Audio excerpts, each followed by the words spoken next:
నమస్తే welcome to NSD news. ఇక వివరాలకు వెళ్తే సోమవారం రాజమహేంద్రవరం సబ్ జైల్ ప్రాంగణంలో హెచ్పీసీఎల్ వారి పెట్రోల్ బంకును రాష్ట్ర హోంమంత్రి శ్రీమతి వంగలపూడి అనిత ప్రారంభించారు. స్థానిక ఎన్నిస్పేట సమీపంలో ఉన్న సబ్ జైల్ ఆవరణంలో ఏపీ ప్రిజన్స్ శాఖ ఆధ్వర్యంలో పెట్రోల్ బంక్ ఏర్పాటు చేయడం జరిగిందని హోంమంత్రి వంగలపూడి అనిత తెలిపారు. జైలు శాఖ ద్వారా పెట్రోల్ కంపెనీల ఆధ్వర్యంలో పెట్రోల్ బంకులు నిర్వహిస్తున్నట్టు తెలిపారు. అనంతరం హోంమంత్రి వినియోగదారుని వాహనానికి స్వయంగా వాహనానికి పెట్రోల్ పోయడం జరిగింది. ఈ కార్యక్రమంలో ముఖ్య అతిథిగా శాసనసభ్యులు Gorantla Butchaiah Chowdary, DIG of prisons MR Ravikiran, IG of prisons doctor I Srinivasarao తదితరులు పాల్గొన్నారు.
రోడ్డు పెట్టండి ఇక్కడ సరిపడతాం ఈ ఏరియాలో బస్ స్టాండ్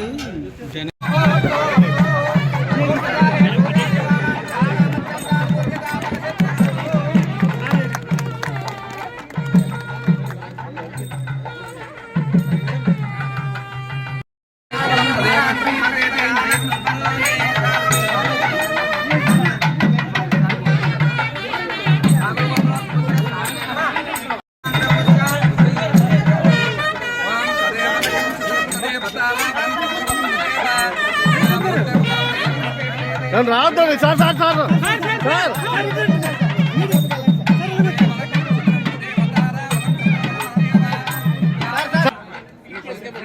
మీ చెయ్యి వస్తుందండి, మీ చెయ్యి వస్తుంది గురుగారు.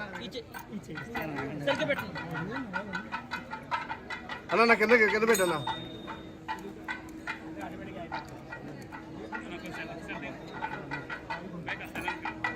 మేడం గారితో కొట్టించుకున్నారు.